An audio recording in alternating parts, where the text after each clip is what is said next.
Hello. Welcome to the It's Your Time show. I am so excited to be here with you and with my special guest this week, Melissa Curran.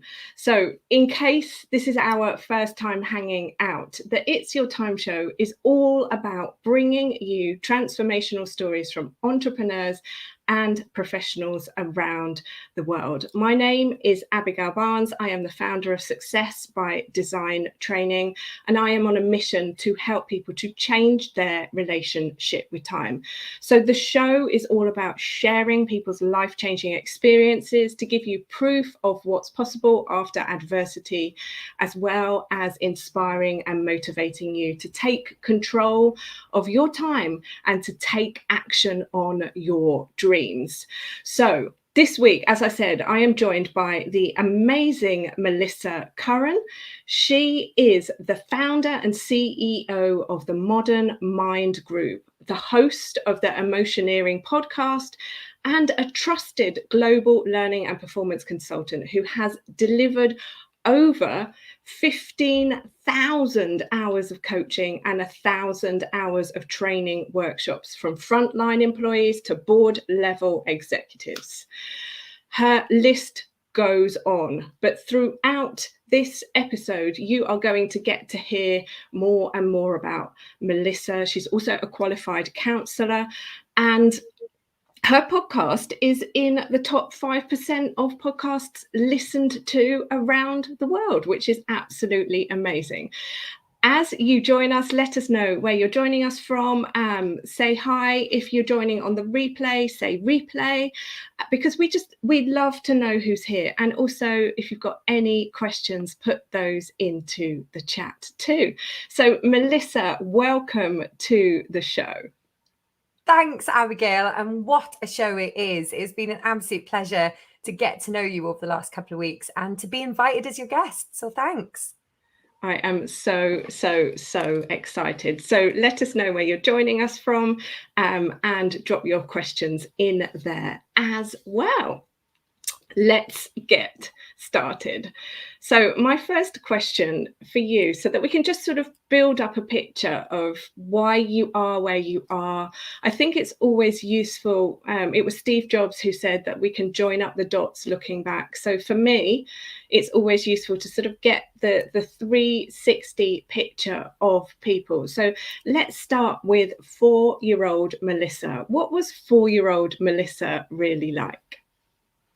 4-year-old Melissa was absolutely excited that her dad was building, the swings and the slide in the garden, and that she was about to go on them and enjoy everything to do with exhilaration and fun and excitement. I was a whirlwind of enthusiasm, and I think I still am. I would bounce around the house, I would sing, I would dance, I'd be holding one of those echo microphones. And that was me. I was, I was sent on dance class. I was sent to tap. I was sent to all these different things, and very much in a very loving household. We when I was 4 years old, it was a great time. That was amazing. So I can just see you as like a jazz hands kind of kid. 100%. Awesome. Love it. We'll have to do a dance show. So as you were growing up, what did success mean for you growing up? What was the sort of the things that you spotted and noticed? Success for me was very much about figuring out the combination and what was going to work, trying again and not actually worrying about the fact that it didn't go okay. I also had a younger brother. I still do have a younger brother, 2 years younger than me. So it's a very competitive relationship that him and I had growing up. So when I look at success, it's just go again. Like this, it doesn't stop you. It was very much about, well, what are you going to do next time? What are you going to do now? What's going to happen if we did this instead? And I think that, that combination of having a mum who is very driven in performing arts, because my mum was a singer, and she still is. She's fantastic. She sang on cruise ships. And then my dad was an engineer. So my dad was very much always tinkering, figuring things out, very much about the performance side of things, whereas my mum was very much about the expression and the performing arts side. So success to me was really just giving things a go and then figuring out what you needed to do to improve, which I think actually, and getting you to ask me that question does definitely connect a few dots for me, for sure. Amazing. I love that. So who was sort of the influences in your life then as you were growing up? Did you have any sort of celebrities or relatives or teachers? People often say, oh, this teacher, who were yours? Yeah. So, well, first of all, it was my dad and my mum, without a doubt. My mum was always, put yourself out there, give it a go, and the expressive side of who she is. And my dad was always he would never give me the answers. So he would always influence me from a perspective of he'd listen, but all he would say was, you'll figure it out.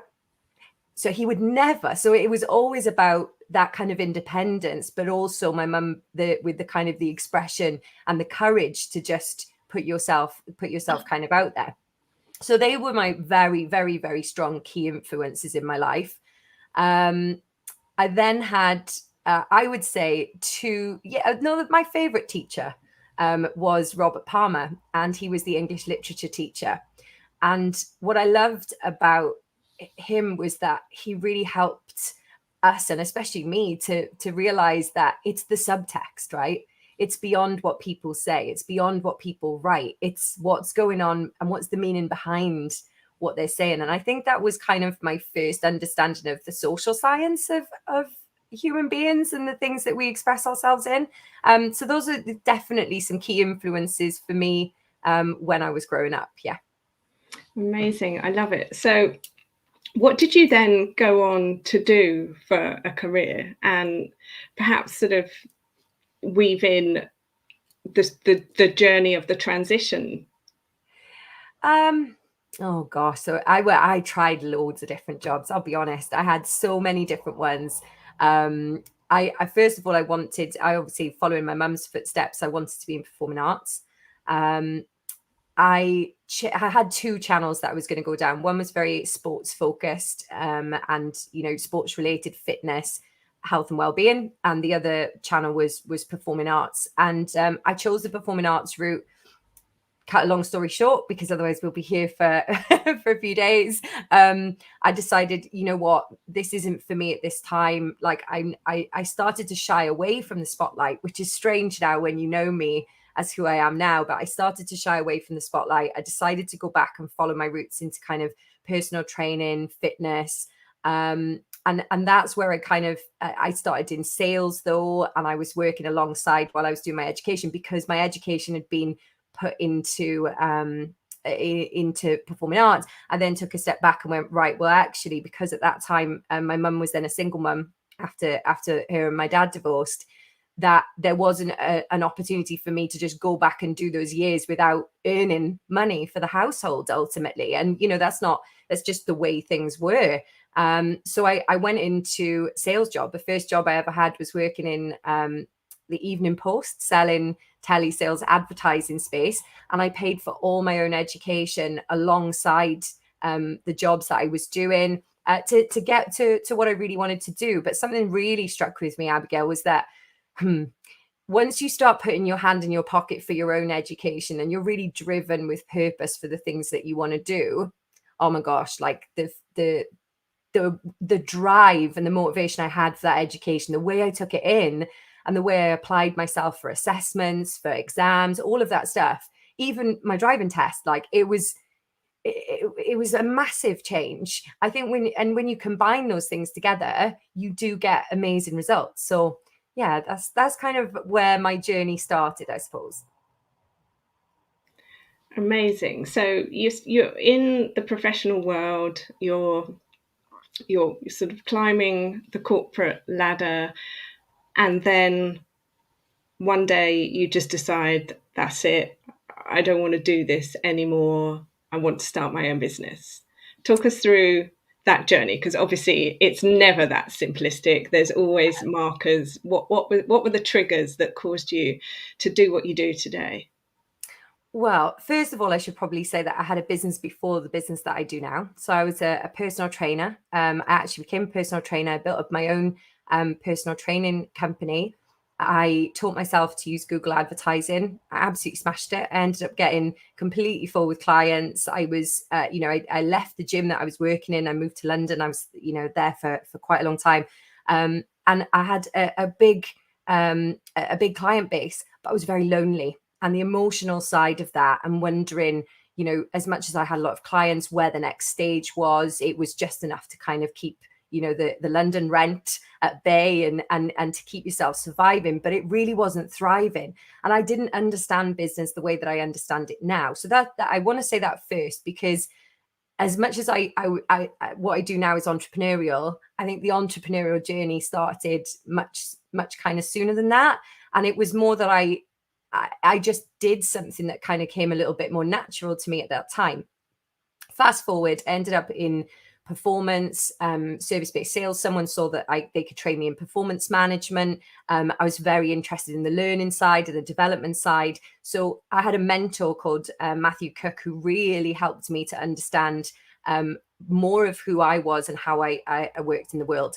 Then I became a management consultant. I was a junior management consultant, and that's when I really started to come into my own from what I do as a profession, because it was combining the expression and the confidence and the self-belief. It was combining the engineering performance side of what I do, and it was combining the psychological aspect of human beings. And together, when you put that together, and as I applied that to the accounts I was working on, I got to a pretty high level where they started to go, actually, Mel, you're getting amazing results and record-breaking results for all these accounts. Can you go and help them in Europe? Can you go and help them in further afield? Can you go around the globe? And that was amazing to begin with. The challenge that I had was that at some point there was a breaking point. So the first thing that happened in my career was that my dad passed away very suddenly, very tragic, heart attack, collapsed, and he was gone. It absolutely pulled the rug from under me. There is the most emotional state that I have ever been in my entire life. When you go through the stages of grief, but then there's also that kind of anxiety, the depression that comes with that, and the things that you go through, all the while putting on a smile and cracking on with the job that I did and I knew how to do well, because you cling to that part of your life. But I started to have physiological symptoms because I wasn't addressing the fact that the trauma that I'd been through, the things that had happened. And I was now on planes flying around the world, and I was having panic attacks after panic attack after panic attack after panic attack.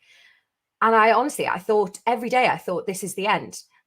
And I had some counseling for that. I got to the point where actually I was able to overcome it, and I had a toolkit and had a way of managing it. And then it suddenly hit me. You can do all this stuff, and you can put purpose over, everything that's going on with you, and you can go and you can fly and you can help these people. But do you want to do it anymore, Mel? Do you want to do that? Or do you want to sleep in your own bed with your other half, with your husband, and walk your own dog? Because that wasn't happening. And I thought that at a point when, you're getting on the delayed flights, you're living out of a suitcase, all of these things that happen, and you suddenly think, actually, where is this going? Like, what's in this for me? And losing dad, and the show is called It's Your Time, right? It really just accelerated the fact for me that we are here once, and we don't know when the next day is gonna come. It's not promised to us. And it just made me realize that actually there's got to be something more. And do I really need to fly around the world to do it? And that's when I started to think, actually, there's a point here where you could, start to do some of this for yourself, Mel. So that's really kind of part of the journey that I went through.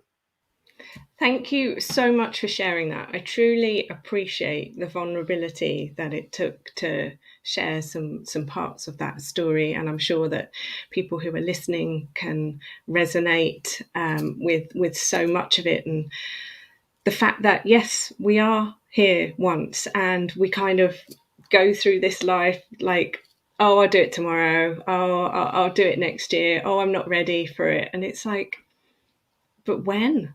But when? And as the show progresses and we have more and more people on, you will start to see, you will start to hear that different people's sort of catalysts, but they all lead to the same ultimate realization. It's my time. It's my time. It's my life. What am I going to do? So thank you for sharing that. Super, super powerful. And if you are listening to this live, if you're joining us, or you're listening to this on replay, any questions that you have, we might have time to get to one or two. Drop them in the comments. And also, if you resonate with what Mel says, then let her know this is super vulnerable stuff, and hit that like button, because we love seeing the likes. It's a sign. It's like clapping. Let's imagine that you're listening to this and we're in a studio and you're clapping. Yeah. So what does life look like for you today? What would you say is your life purpose now? My life now is, it's mine. It's fully mine. I give it to other people. And there was something that was really in my mind earlier. It's the gift of time. I'm gifting people with parts of my life, right? And so where I show up and who I show up with, I really feel like I want to give as much value. I want to serve in the best way possible, but also appreciate that I have to look after me in order for me to continue to look after others. Those boundaries have been crossed far too many times. And I've got to now, I'm in my power. I know what I want to do. I give, but I also really, just have those boundaries to really look after myself a lot. Am I just as busy, and do I give as much effort as I used to in the corporate world? Oh my gosh, yes, absolutely yes. If you were to ask anybody else, from the work that I did and what I was doing, what they thought about the level of work and the commitment and the drive that I had, oh my gosh, they would have told you it's off the chart. It's still off the chart now, but it's on my time. Like this morning, I walked the dog on the beach with a good friend of mine called Melanie, who also has her own business. Hey, Mel, you're a star. And I had that opportunity to do that. Living out of a suitcase and flying around the world, as great as that is, there was times which it sounds brilliant, right? It sounds great. But there were times when I didn't see outside of an airport, or I didn't see outside of a meeting room. I was in 3 cities within 12 hours once. I went Barcelona, Rome, and I can't remember where the other one was, but Paris, and all in pretty much the same day. I didn't see any of them. And it sounds great. And you get a stamp on you used to get the stamp on the passport and everything else. But actually, what was I learning from that? What was I growing? What experience and did it give to me? So my life now is very much about, if it's not a 10 out of 10 for me, I don't do it. Like, I know that being on the show with you felt like it was a 10 out of 10 for me. And I want to be here because I absolutely respect everything you're doing. And it's amazing. And I know that sharing the story will also help other people. But that's it. I now get to decide, not you have to fly to Milan. No, not today. So here's an interesting question that you can only ever answer with the benefit of hindsight. What warning signs do you think there were that you sort of ignored or brushed under the carpet? If you wanted to share any of them, I think it's useful, like for somebody who is in that position right now. Perhaps they're in a job, the pandemic's just happened, they don't really know, they're not really feeling it, but they don't know what to do next. They might be saying, but what is my purpose? Like I don't know what to do. What warning signs did you see, and then what advice would you give to that person? Okay, so if they don't know what to do and they're not sure of their purpose, that is work that you should be doing on yourself and your own self-awareness and understanding of your own values, which is part of your emotional intelligence. So for me, I always had that. I've been, not always, that's a silly thing to say. The point was, I had that from the beginning of my corporate journey. When I started being a management consultant, I had already started to understand those levels of myself and what my purpose was. When I moved into having the counseling, it was more about understanding the history of where that was coming from and where the conflict aligned with the values. So I would say, first of all, definitely starting to understand your values, understand, do a bit of a timeline. Like you've helped me do a bit of a timeline today, but it's not the first that I've kind of had to look back on. So first of all, do that. For myself, in the warning signs where I knew this wasn't right, when I look back now, and I'm about to laugh about it because it is absolutely ridiculous. I wrote my resignation email letter on every single flight I went on, every single one. I can't do this anymore. This has come to the end. Like, I'm going through this fear. I'm like not able to breathe. Like this. Thank you very much. It's been an incredible opportunity, but I'm done. And I promise you, if I could go back into my old inbox and my drafts, they were in there, and I almost sent them. And thank goodness that there was no Wi-Fi at the time on the plane, because it would have gone through. And I touched down and I'd go, "Oh, Mel, what was all that about?" And I'd crack on. But when I look back, that's like, it's well over 100 times that I drafted that. Like, how can I even say to I look back and maybe there's a little bit of me that's like, why didn't you pick up on that straight away? So it was definitely that. I think knowing I was going up the stairs of the plane, wanting to absolutely throw my suitcase over my shoulder, because I was only taking a cab, and throw it and go, I can't do this, and run for the hills. But the part that kept me going was the people on the other side, and I knew that they needed my support. When I was coming back, I knew I was about to see Steve and the dog again, and everything was going to be a-okay. And, I'd have a couple of days maybe back at home before I had to go again. But it would kick in. And knowing that emotional cycle, they talk about, and a lot of people talk about the Sunday night kind of Monday blues, and the Sunday is, oh no, I've got to go back to work tomorrow. So they spend Sundays being, that was that for me, 24 hours before I had to leave home. Like, so that could be a Thursday, that could be a Wednesday, that could be a Sunday, whenever it was that I knew that I had to pack my suitcase and leave my home. And so that's the way it was. It's strange because I didn't feel that way as much when I did it around the UK. So when I visit my clients now, it was very much about, when you start to not look forward to your holiday because it feels like you're actually going to work, that's what it was for me. When I would go, I was going to some of the most incredible places with my husband on holiday. My holiday didn't start till 48 hours in, because for me, it felt like I was going to work. I want to experience other places, other lands, other adventures with the person I chose to marry and the person that I love, and with the friends and the family that I have, not alone, having dinner by myself sometimes, drinking a glass of wine because, well, it comforted me, and then thinking, what's going on, and yeah, it was exciting at first. It certainly was, and after a period of time, but the work and the people, the actual work and the results that came from that, they were worth some of that, definitely. And sometimes, they say about sacrifice, but I sacrificed enough. I feel like I sacrificed enough for me, definitely.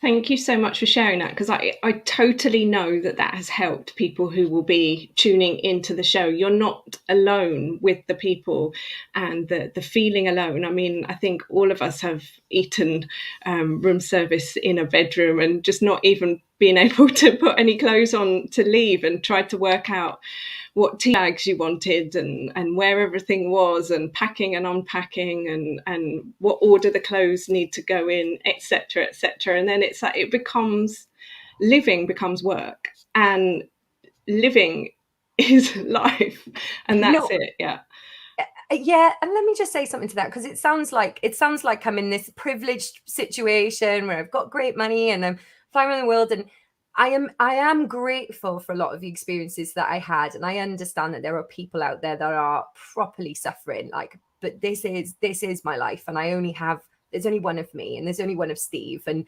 you've whatever your circumstance is, you have got a choice, and we have a choice. We always have a choice, and yeah.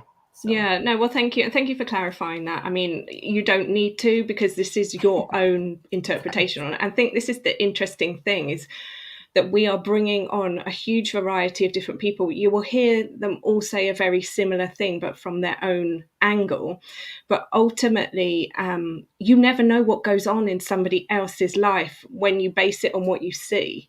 So I think that's the big thing in life. We can't compare things. And so I shared my story in the first episode when I was like, the pinnacle for me was getting to travel. And that was where the first flight, I then have my sort of life-changing near-death experience. Wasn't quite how I'd anticipated that, but yeah, everything sort of happens for each of us in our own different ways. But it really sounds like you are now getting to do exactly what you want to do, which is be with the people whose lives you are able to change with the knowledge and expertise that you actually have, but on your own timelines. Yeah, it's so true. And not just that, I'm still doing everything that I wanted to do. And I think, it's finding another way. If you're so focused thinking this is the only way that this can happen, then you're going to miss out on all the wonderful opportunities that life can really bring. Because if my passion and purpose is, and I'll put it like this, it's about understanding that the journey can change together. But my purpose and my mission is that I'm emotioneering to change the hearts and minds of at least 1 million people for the better. Now, I don't mind whether that is 1 million people that listen to the podcast. I don't mind whether that is 1 million people that I train in a training room. I don't mind. So I am not worried about how the journey will be, whether it's the book, whatever it will be. It's about, that's the mission. That's at least that. It's, the great book by Simon Sinek about having, not putting kind of, what's the name of the book? It's got What is your why? No, not start with why. The Infinite Game. That's it. It's come to me. Sorry, Simon, if you're watching. I hope you are. Hello. Let's have a chat. No, but the Infinite Game. Saying if you can play a game that you don't want to end, then you're in the right place, right?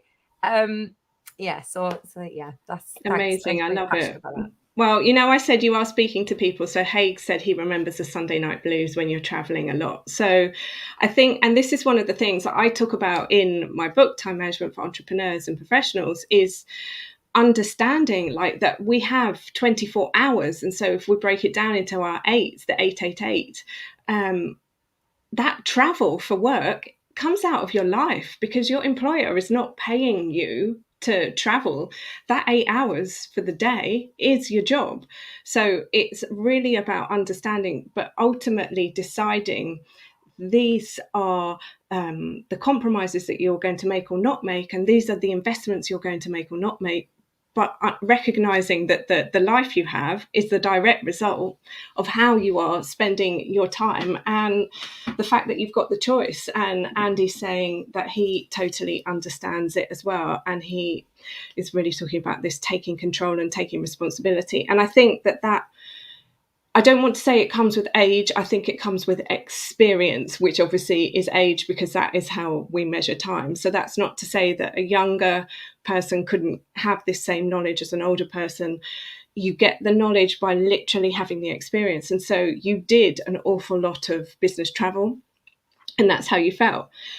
And now you are able to sort of do it in your own way. So I love that. And thank you so much for sharing your story, your pivotal moment, and inspiring others to take a reassessment of their lives. And there is another way, and it is your time. So Melissa Curran, where can we find out more about you, the Emotioneering podcast, and connect with you? Thanks, Abigail. So the Emotioneering Podcast can be found on all podcast platforms. You can find it on Spotify, you can find it on iTunes, Podbean, wherever you listen to your podcasts, it will be there. And regarding me, I'm on Instagram, LinkedIn, Twitter. It's Melissa Curran _ on those, and on Clubhouse, of course. And on LinkedIn, just look up Melissa Curran and you can find me with my fringe and my dark hair.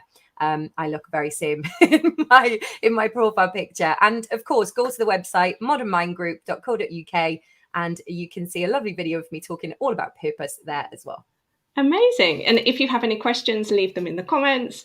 And if you want to reach out, then obviously you are super welcome to do that. And we will leave all Melissa's details in the show notes as well. So Andy's just said you look like Claudia Winkleman. Do you know what? I used to look more like her when I hadn't done the whole drinking and eating, being away on corporate and lockdown eating. I need to just lose a few pounds maybe, and I'll be back to the Claudia Winkleman with the a bit more defined cheekbones. But thank you very much, Andy, is what I should have said. Cheers. So we'll cut out that bit and just have thank you very much, Andy. And on that note, thank you so much for joining us for this episode of the It's Your Time podcast. My name is Abigail Barnes. We have been joined today by Melissa Curran, and we look forward to seeing you live for next week's episode. Same time every week. We record live Wednesdays at 3 p.m. on LinkedIn, Facebook, and YouTube, but you can also catch it up on replay, and it is coming to podcast format soon, so watch this space. Until next time, stay safe, stay well, keep washing those hands, and thanks for joining us, Melissa. Thanks, Abigail.